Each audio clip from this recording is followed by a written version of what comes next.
अस्सलाम वालेकुम। उम्मीद करती हूँ आप सब खैरियत से होंगे। और यहाँ मैं आज आपको जो रेसिपी दे रही हूँ वो है हरीसे की, कबाब वाला हरीसा। और ये हमारे प्यारे पाकिस्तान का जो प्यारा शहर है लाहौर, वहाँ की ये ओरिजिनल रेसिपी है बिल्कुल, जो मैं आपके साथ शेयर कर रही हूँ। तो आपने बिल्कुल हर स्टेप को फॉलो करना है और वीडियो को एंड तक देखना है। तो चलिए बनाना शुरू करते हैं यही मज़ेदार सा लाहौरी हरीसा या अमृतसरी हरीसा। बिस्मिल्लाहिर्रहमानिर्रहीम। यहाँ पर मैंने रात को गेहूँ ले लिया था, साबुत गेहूँ है जिसे मैंने भिगो दिया था धो के 2-3 पानी के साथ। और फिर यहाँ पर इसके साथ जाती है ये हरे मसूर की साबुत। अगर साबुत ना हो तो आप जो छिलकों वाली होती है वो आप ले सकते हैं, ये भी छिलकों वाली है लेकिन ये साबुत है। और वो खिचड़ी वाली जो होती है वो टूटी हुई होती है, तो वो ले लें या फिर साबुत ले लें। और यहाँ पर हमने चावल भी लेने हैं, तकरीबन 1 पाव चावल है, 1 पाव मूंग की दाल है और आधा किलो गेहूँ है। तो आपने इसको जो है, मैंने चावल नहीं भिगोए थे, सिर्फ ये मूंग की साबुत दाल और गेहूं को मैंने भिगो दिया था रात को। और 6 से 8 घंटे इनको हो चुके हैं, इनका पानी रात वाला फेंक दिया है। और अब मैंने यहाँ पर चावल निकाले जिनको धो लिया था और इसको भी मैंने यहाँ पर अभी भिगो दिया है। लेकिन इनको, इस चावल को हमने ज़्यादा नहीं भिगोना, बस साथ ही हम एक साथ ही इन तीनों चीज़ों को हम चढ़ा देंगे। एक बड़ा सा पतीला ले लेंगे, उसके अंदर हम डाल देंगे ये दाल और गेहूँ जो है वो भी हम यहाँ पर डाल देंगे। और जो चावल हमने भिगोए थे 10-5 मिनट के लिए भिगोए थे बस, वो भी हम यहाँ पर डाल देंगे। इन तीनों को हमने एक साथ ही पकाना है, एक साथ ही हमने इनको गलाना है। और यहाँ पर ये चावल डालने के बाद आप चावल अपनी मर्ज़ी के हिसाब से कोई सा भी चावल जो आप घर में इस्तेमाल करते हैं वो ले सकते हैं। तो यहाँ पर मैं पानी डाल दूँगी, इसके अंदर खूब अच्छा खासा हमने पानी डालना है, यानी कि जितनी ये क्वांटिटी इससे डबल हमने इसमें यहाँ पर पानी डालना है, क्योंकि इसे गलने में थोड़ा सा टाइम लगेगा। और जैसे ही इसमें उबाल आ जाएगा मैं यहाँ पर इसको ढक के दम पे पकाऊंगी। यहाँ पर डाल देंगे 1 टेबल स्पून नमक। और इन तीनों चीज़ों को हमने खूब अच्छा सा यहाँ पर नमक के साथ मिक्स कर लेना है। और यहाँ पर मिक्स करने के बाद मैं ढक दूँगी ताकि उबाल आ जाए, फिर हमने इसको दम पे पकाना है। तो अब यहाँ आ जाते हैं कि आपने गोश्त कैसा लेना है। यहाँ पर आपने बहुत अच्छी तरह से ये समझना होगा कि अगर आपने रेशे वाला बनाना है, और जैसे बाज़ार में बड़े बड़े रेशे वाला होता है उनका हलीम या धलीम या फिर हरीसा, तो उसके लिए बड़ी बोटियाँ चाहिए होती। जैसे कि ये मैंने बड़ी बड़ी बोटियाँ ली हैं, तकरीबन 1 किलो ये गोश्त है। और मैंने 2-4 हड्डी वाला भी गोश्त इसके अंदर डाल दिया है। और आपने जो बोटियाँ लेनी है वो बड़े साइज़ की लेनी है। तो यहाँ पर नमक डाल देंगे 1 टेबल स्पून। और यहाँ पर अदरक लहसुन डाल देंगे 2 टेबल स्पून। और यहाँ पर डाल देंगे भुना पिसा सफ़ेद ज़ीरा 1 टीस्पून। और फिर यहाँ पर हम डाल देंगे पानी। बस ये इसके मसाले हैं, बाकी मसाले हमने बाद में डालने हैं इसके अंदर। और यहाँ पर खूब अच्छा से इसे मिक्स करेंगे इन चीज़ों के साथ। और यहाँ पर अब इसको चूल्हा ऑन कर देंगे। और यहाँ पे भी पानी आपने खूब अच्छा खासा डालना है, क्योंकि हमने गोश्त को बिल्कुल हलवा कर देना है कि आप चमचा लगाएंगे हाथ से थोड़े तो वो एकदम मैश हो जाए।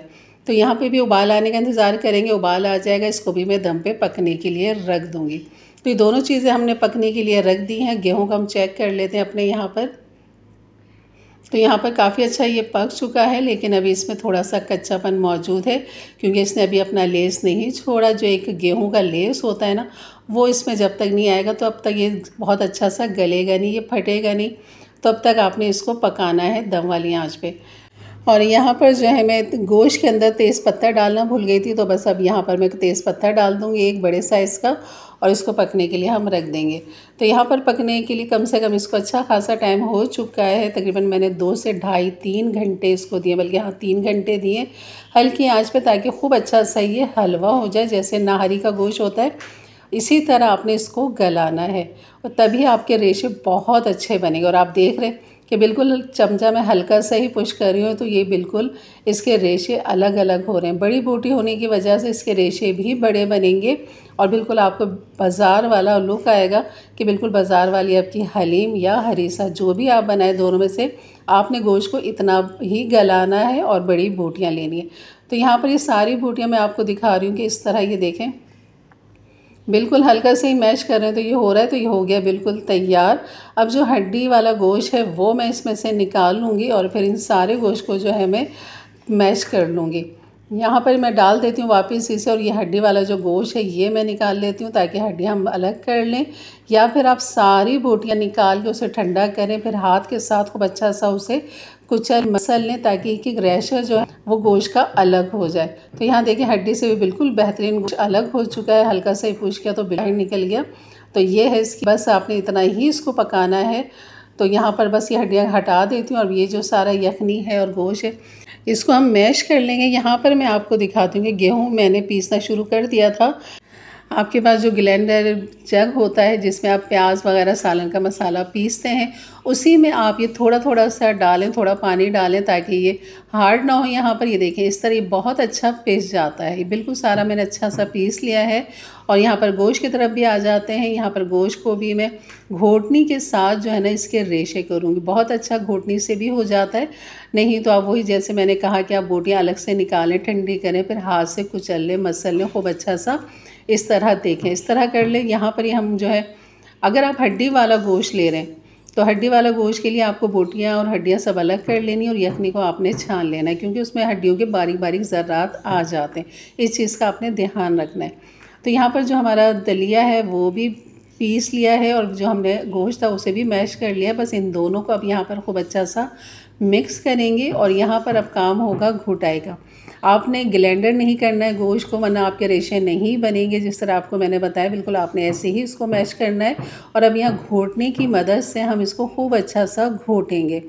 तब तक हम घोटेंगे जब तक इसका रेशा नहीं बन जाता। एक हलीम वाला जो रेशा होता है वो नहीं बन जाता, तब तक आपने इस घोटनी की मदद से, जिसे हम दाल घोटते हैं, बिल्कुल उसी से आपने इसको भी इसी तरह घोटना है। तो इससे जो गोश्त की बोटी के रेशे हैं ना वो चूरा चूरा हो जाते हैं और वो खिल जाते हैं, बेहतरीन से ये बन जाते हैं जैसे कि आपको अब नज़र आ रहा है। तो यहाँ पर मज़ीद फ्लेवर के लिए इसमें हम कुछ चीज़ें अभी डालेंगे और यहाँ पर नमक भी चेक कर लेंगे कि इसमें नमक कितना है, कैसा है, कम है तो बिल्कुल और डाल लीजिए। तो यहाँ पर मैंने चेक किया तो नमक कम था, मैंने 1 टेबल स्पून और इसके अंदर मज़ीद नमक डाल दिया है और इसको खूब अच्छा सा यहाँ पर मिक्स करेंगे। अब आप रेशा दिखाती हूँ, ये देखें ऐसा बन जाएगा बिल्कुल। अल्हम्दुलिल्लाह आपका भी ऐसे ही बनेगा अगर आप सेम रेसिपी मेरी फॉलो करेंगे। एक एक स्टेप को आपने इसी तरह करेंगे तो इंशाल्लाह आप हलीम बनाएं या हरीसा बनाएं, सेम यही तरीक़ाकार है। आप चिकन के साथ भी बना सकते हैं। तो यहाँ पर जो है ये अब बेहतरीन हो चुका है। अब इसके अंदर फ्लेवर के लिए हमें डाल दूँगी हरी मिर्चें। मेरे पास ये फ्रोज़न हरी मिर्चों के क्यूब्स बने हुए रखे हुए थे, जो मैंने 3 यहाँ पर निकाल लिए हैं। यानी कि 3 टेबल स्पून आपने डालना है यहाँ पर हरी मिर्चों का पेस्ट। तो ये डालने के बाद हम इसको खूब अच्छा सा मिक्स करेंगे और उसके बाद फिर हमने 2 मसाले और इसके अंदर डालने जिसका जायका फ्लेवर इसका निकल कर आएगा, लाहौरी हरीसे का। तो बिल्कुल अपने घर में बनाइए, साफ़ सुथरी चीज़ों के साथ, साफ़ सुथरे माहौल के साथ। अब अपने घर में अपने प्यारों के लिए बनाइए, यकीन करें बहुत ही लाजवाब बनता है और बहुत ज़्यादा क्वांटिटी में बन जाता है। तो यहाँ पर खूब अच्छा सा मिर्चों के साथ मिक्स करेंगे और मज़ीद इसमें जो मसाले हैं वो है यहाँ पर भुना पिसा सफ़ेद ज़ीरा 1 टेबल स्पून, पिसा हुआ गरम मसाला, जायफल जवतरी वाला मेरा गरम मसाला है, ये खुशबू इलायची वाला, ये मैंने 1 टेबल स्पून डाल दिया है इसमें। तो बस इसको यहाँ पर मिक्स करेंगे। ये हो गया हमारे हरीसे का पहला स्टेप तैयार। अब हमने बनाने हैं इसके कबाब, जो कि इसकी जान है, इसकी खूबसूरती है। तो वही कबाब हम बनाएंगे जो आप हरीसा लाहौरी खाते हैं, उसमें छोटे छोटे से कबाब होते हैं। यहाँ पर मैंने ले लिया है 1 पाव कीमा, मशीन का बारीक कीमा है ये। और यहाँ पर डाल दूँगी 1 टेबल स्पून हरी मिर्चों का पेस्ट। तो ये वो फ्रोज़न वाली मेरे पास हरी मिर्चें हैं, ये वही मैंने यहाँ पर डाली हैं। आप यहाँ पर पीस के भी डाल सकते हैं या बारीक चॉप करके भी डाल सकते हैं। कुटी हुई मिर्च डाल दी है 1/2 टी स्पून, अदरक लहसुन डाल दिया है 1/2 टी स्पून, नमक डाल दिया है 1/2 टी स्पून। और ये है चने, भुने हुए चने पिसे हुए 1 टेबल स्पून। अगर भुने हुए चने ना हो तो आप यहाँ पर बेसन का इस्तेमाल कर सकते हैं, 1 टेबल स्पून डाल दीजिए और खूब अच्छा सा यहाँ पर करेंगे इसे मिक्स। और खूब अच्छा सा मिक्स करने के बाद फिर आपने इसको कम से कम आपने आधा घंटे के लिए या 10 से 15 मिनट के लिए आप इसको रख दीजिए ढक के, ताकि तमाम जो मसाले हमने इसके अंदर मिलाए हैं वो यकजान हो जाए। तो आपने खूब अच्छा सा आपने मिक्स करना है, जैसे कि आप देख रहे हैं कि मैं मुट्ठियाँ बना बना के इन मसालों को अच्छा सा मिक्स करूँ, क्योंकि कीमा जो है मसालों के साथ यकजान हो जाएगा। तो बस अब मैं इसे ढक दूँगी और रख दूँगी इसे 10 से 15 मिनट के लिए या आधे घंटे के लिए। तो आप इसको रख दीजिए। उसके बाद फिर हम बनाते हैं इसके छोटे छोटे से कबाब। तो तो यहाँ पर कबाब बनाने के आपको 2 तरीके मैं बताऊँगी और दूसरा तरीका ज़्यादा अच्छा और आसान है। एक तो ये है कि आप एक दफ़ा और इसे अच्छा सा मिक्स कर लें जब आप इसको बनाने लगें। मतलब हमने जब इसको मैरिनेट करके रखा था उसके बाद आपने एक दफ़ा और इसको मिक्स कर लेना इस तरह। फिर आपने छोटी छोटी सी बॉलें उठानी हैं और इसके छोटे छोटे से इस तरह सीख कबाब की तरह आपने लंबाई में इस तरह गोल गोल कर लेना है। तो यहाँ इस तरह भी आप हाथ की मदद से बना सकते हैं या फिर चॉपिंग बोर्ड जो है हमारा ये नीचे वाला, इस पे भी मैं रख के बनाती हूँ तो वो मुझे ज़्यादा क्लीन लगा कि बहुत अच्छे क्लीन बन रहे थे। हाथ की मदद से तो बन ही रहे थे लेकिन यहाँ पर बहुत अच्छे क्लीन बन रहे थे, इस तरह एक लेवल में आ रहे थे सारे, तो ये ज़्यादा मुझे बेहतर लगा। तो यहाँ पर मैं सारे कबाब जो है ना अब इसी तरह ही बना लूँगी। यहाँ पर ये देखें कितने अच्छे खासे हमारे कबाब बन चुके हैं। बस अब हमने करना है इनको फ्राई, और फ्राई करने के लिए आप यहाँ पर ले लीजिए असली घी, क्योंकि असली घी का हमने तड़का लगाना है अपनी हरीसे के अंदर। तो आप कबाब को अलग से भी फ्राई कर सकते हैं लेकिन मैंने सोचा तो क्यों ना एक ही ऑयल के साथ दोनों काम कर लिए जाएं कि इसी असली घी के अंदर हम कबाब भी फ्राई कर लेते हैं और इसी के अंदर जो कबाब का फ्लेवर जाएगा इस ऑयल के अंदर आ जाएगा, उसके बाद फिर हम उसी में उसका तड़का भी बना लेंगे। तो ये ज़्यादा अच्छा बेहतर तरीका रहा। और यहाँ पर वही बात है कि आपने जब कबाब रखने इस तरह तो पहले नीचे के हिस्से को आपने मतलब कि ढीला कर लेना है, हिला देना है ताकि नीचे ना चिपके। उसके बाद फिर आपने इनको पलटना है। पहला वेज जो होता है हमारे कबाब का वो लाजमी नीचे चिपकता है, लेकिन जब हम दूसरा वेज तीसरा वेज बनाते हैं तो वो इतना नहीं चिपकता। तो बस अब यहाँ पर मैं इनको पलटते हुए किनारे की तरफ ले आऊँगी ताकि बाकी जो हमारे कबाब है वो भी मैं यहाँ पर फ्राई कर लूँ। कि आप देख सकते हैं कितनी आसानी के साथ अब ये फ़ोल्ड होते चले जा रहे हैं और ये अपनी जगह से बिल्कुल हिल रहे हैं अब। तो ये वजह है कि आपने सिर्फ शुरू में ही आपने इनकी जगह छुड़ानी, उसके बाद फिर आपको मेहनत की ज़रूरत नहीं पड़ेगी। तो बाकी कबाब भी मैंने डाल दी हैं, उनको भी मैं फ्राई करती रहूँगी और जो साइडों में है इनको भी मैं गोल्डन करने के बाद मैं निकालती रहूँगी इसे। सिर्फ आपने 2 से 3 मिनट पकाने, क्योंकि छोटे पतले कबाब हैं तो ये जल्दी पक जाएंगे, जल्दी इनमें गलावट आ जाएगी, तो बिल्कुल कच्चे नहीं रहेंगे। अभी मैं आपको तोड़ के भी दिखाती हूँ कि हमारे कबाब बिल्कुल अंदर से कच्चे नहीं हैं। तो यहाँ पर ये सारे कबाब मेरे देखें एक ही दफ़ा में आ गए बेहतरीन, मतलब दूसरे बैच में ये बिल्कुल तैयार हो चुके हैं हमारे कबाब। ये कबाब बनाने के बाद जो हमने तड़का लगाना है वो है पालक का। पालक को मैंने धोने के बाद उसको स्टीम कर लिया था, स्टीम करने के बाद उसको पीस लिया था। ये देखें ये मेरे पास हाफ़ कप के बराबर है। तो ये मैंने पीस के एक तरफ रखा हुआ है कि जैसे हमारे कबाब तैयार होंगे तो फ़ौरन इस असली घी वाले ऑयल के अंदर हम पिसे हुए पालक का तड़का लगा देंगे और यहाँ पर खूब अच्छा से इसे मिक्स करेंगे ताकि कबाब का जो फ्लेवर है वो सारा पालक के अंदर आ जाए और पालक भी यहाँ पर खूब अच्छी सी पक जाए। पालक पकने के बाद यहाँ पर डाल दीजिए हरीसा, और आप हरीसे को देख सकते हैं माशाल्लाह इसके बहुत अच्छे रेशे बने हैं, बड़े बड़े रेशे बने हैं। बिल्कुल बाज़ार वाले हलीम वाले जो होते हैं पकवान वाले जो बनाते हैं यकीन करें बिल्कुल उनसे भी लाख दर्जे बेहतर है हमारा ये हरीसा। यहाँ पर हरीसे को हमने मिक्स करने के बाद यहाँ पर डाल देंगे कबाब। तो ये है इसका तरीका, वो इस तरह ही बनाते हैं तड़के के अंदर ही। जब वो एक प्लेट बनाते हैं तो तड़का लगाते हैं तड़के में ही, मतलब वो भी असली घी का ही इस्तेमाल करते हैं और वहाँ पर फिर इस तरह हरीसा डाल देते हैं और फिर ऊपर कबाब रख के इस तरह सर्व करते हैं। तो यहाँ पर मैंने इसके अंदर ही इस कबाब सजा दिए हैं ताकि आपको इसकी लुक अच्छी लगे। और यहाँ पर कबाब मैं तोड़ के आपको दिखाती हूँ जैसे मैंने कहा था। ये देखें बिल्कुल बेहतरीन अंदर तक गलावट हो चुकी है इसकी और ये मेरे मुँह में जा चुके। बहुत ही मज़ेदार चटपटे से हमारे ये कबाब बने हैं।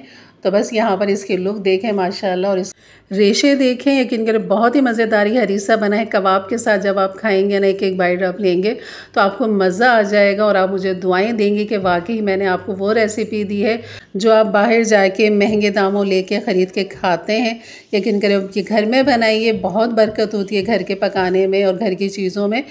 आपका पूरा घर माशाल्लाह, और आप इसे बांट भी सकते हैं, अपने घर वालों को भी खिला सकते हैं। यकीन बहुत ही लाजवाब बना है।